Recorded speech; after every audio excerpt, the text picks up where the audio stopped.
All right. This segment is over. Legacy and leadership that last. And today we have Shelly Vaughn and Kurt Wendell. And I'm Lindsay Smeezing. Emily Kriegel. So we'll start off with Shelly has already introduced herself in a different segment. So, Kurt, how about you introduce yourself? Kurt Wendell, treasurer here at the Mercer County ESC. Been here 8 years now. Before that, I was at Fort Recovery for 10 years in the district office. All right. So before we get started into the questions, we have like a little, not game, No. like just questions Get that we're to going to know ask. you. It's like a Yeah, date. get to know you. I like it. Yeah. So we're going to start with that. All right. So we're going to do what's called this or that. And there's no judgment. No judgment. And you cannot explain your answer. Okay. All right. So are you early bird or night owl? Early bird. Night owl. Okay. Paper planner or digital calendar? Digital. Digital. Okay. If you had a classroom duty, would you choose between recess or cafeteria? Recess. Cafeteria. Oh, she's opening pudding Oh, cups. yeah. Okay. Last one. And I think I know the answer to this. Google or Microsoft? Microsoft. What? That wasn't even a question. I had to was put it not in there just because. And Shelly? Google. And I should have said, this is mom and dad at the ESC. I'm thinking grandpa and mom. Right. Microsoft? Microsoft. It's all. Is it because of Excel? Yes, absolutely. I was going to say for his role? I was Google gonna Sheets say. is garbage. Yes. Yeah. Garbage. I do I love a good do, analog Excel. It reminds me of fourth grade. Now, Just if they like back in the 90s. If they could add all the sharing and collaborating things to Microsoft Excel, then we've got something. Uh-huh.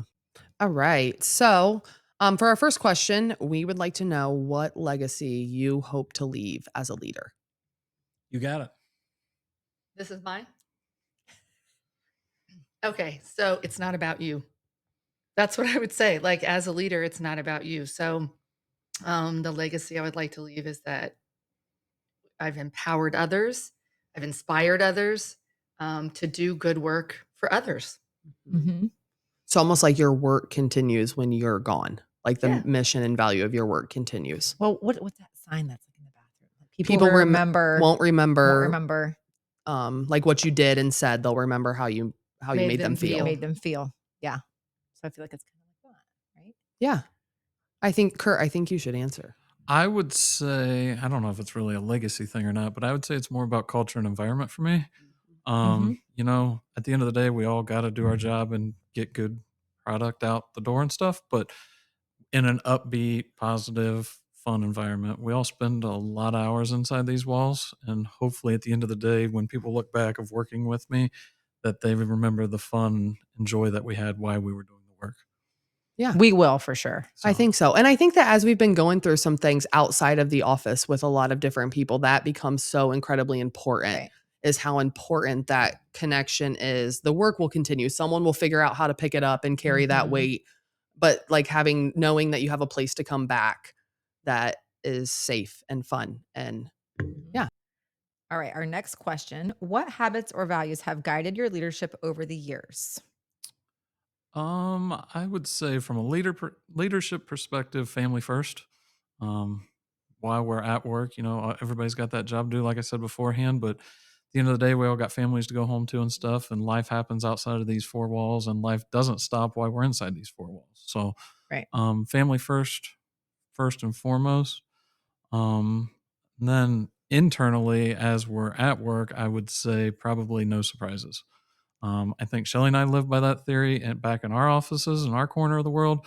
But I try and keep that with staff as well. If I know something, obviously confidentiality plays into that a little bit, but if it's something that can be shared, it probably deserves to be shared. And then there's no surprises for anybody involved. Mm-hmm. And before Shelly goes, I'm about to be really nice to Kurt. So you guys are going to like feel uncomfortable. Oh boy. But I'm glad you said family first. Cause for those of you who don't know, Kurt is a girl dad of 4 girls. And when he brings the girls in, it's clear that you are an awesome dad. Like really, like for real. So like, well, even outside of his office, they all have like their signs. So the family first, like I feel like you are succeeding because it's very clear that those girls, like you are dad. And that's Yeah. awesome. Now you mentioned signs earlier. There is a sign in my office, and I don't even remember what it says exactly, but it's something to the line of, to be in your kids' memories tomorrow, you have to be in their life today. So I like that. Wow. So when I just got complain about chills. going to softball, Yep. nope, I already did that I'm earlier like, today. nope, I can't. No more I complaining. mean, we can I still do- complain. Yeah, but just not in front of my kids. Yeah, just not in Like, front of them. and once I'm there, like I do love it. Yep. It's just sometimes it's like it's a lot, right? Until they Like, learn how to pitch in the strike zone, I'm not going to enjoy myself. It's dangerous being at softball games right now. Right. Right. Listen, coming from my perspective, you will miss this one day. I know. My house is empty. So, yeah. I'm so glad Kurt brought that up. And I think we do try hard to model that and to encourage others and to recognize that when there's an imbalance, right, to find that wholeness, because you're never really balanced. But that, yeah, your family comes first. I love that. And you're right. He's an awesome dad. He is. Yeah. Yeah. Internally, I would say just to be consistent. Don't overpromise and underdeliver.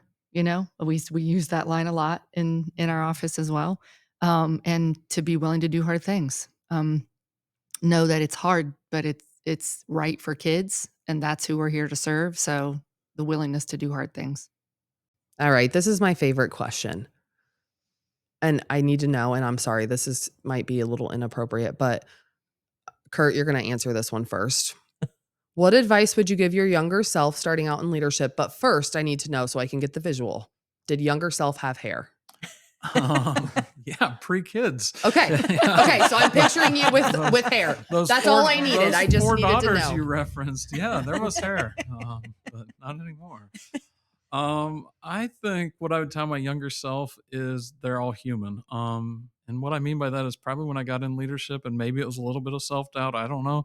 But I remember going into a lot of meetings and I'd be like, oh wow, there's, so and so, or I don't want to name drop, but coming up through education, the first couple of times I was in meetings with superintendents or something, they were always that level up from wherever I was, and it was like I'd just sit there and like not say a word and be like, oh, there's so and so, And this morning, we met with Senator Manchester, and I think back 8 years ago, there's probably no way I would have got 3 words out sitting in the same room as a state senator. But this morning, she's a human. We're all humans. They got different jobs to do than we do, but they're all humans. So I love that. Yeah. Yeah. I think that's really important for people to hear too, who Right. might be listening to this. 100%. Your superintendent is a human. Your principal, human. Yes, yeah. I mean, mine is the same. I mean, mine is the same as just to put away that negative self-talk. I'll never forget when I transitioned into the elementary principal role at Fort Recovery, and I was following Nancy Kanapke like she's, amazing, right? So like, how do you follow that legacy? And she said to me, my first day of work, I walked in and I was like, I don't know what I'm going to do. Well, I guess I'll do the announcements. And then she said, the announcements were over and the secretary brought the mail to my desk and she was like, well, I guess I'll open the mail. And I thought, man, Do the next thing. Right? Everybody starts in that position. So put away the negative self-talk and know that stay true to who you are, speak up and advocate for those people that need you to, but put away the negative self-talk.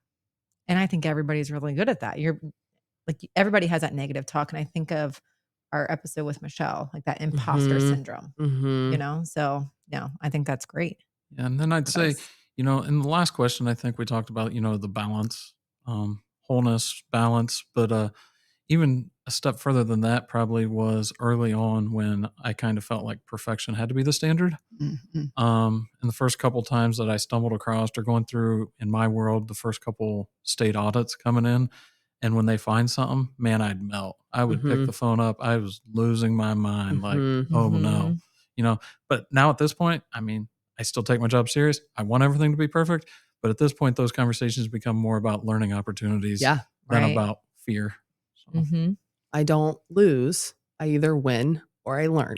That's like my favorite quote. Yeah. All right. We're at our last question already. So what's one leadership lesson that has stuck with you the longest? Let's start with me.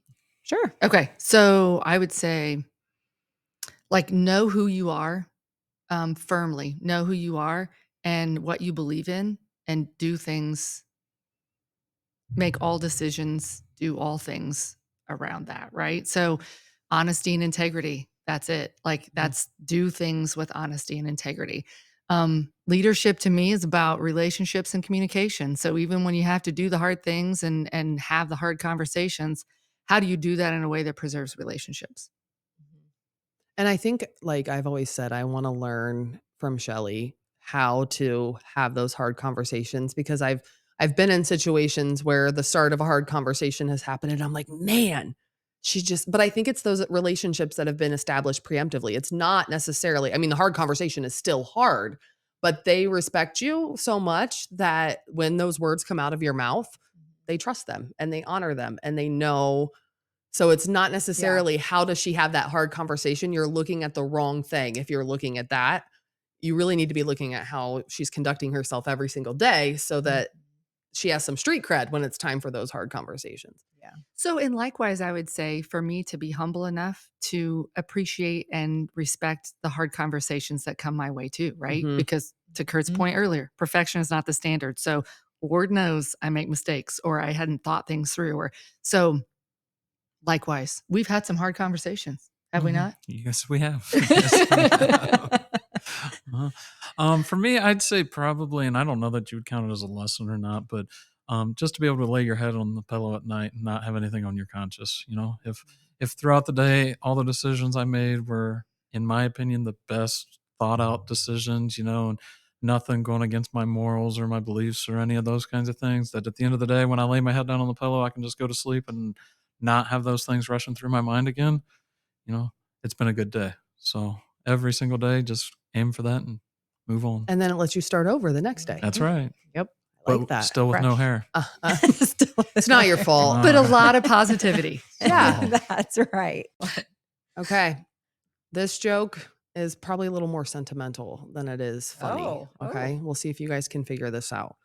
What do you two, and also just good leaders in general, and a cashier have in common? It's got to have something to do with Change. sense. Ah, It's got to have something to do with sense. You had it. me? Yeah. Change? They make real change. Oh, look at that. But Good also job. you have a lot of sense. So I Yeah. would give you that too. All right. Yeah.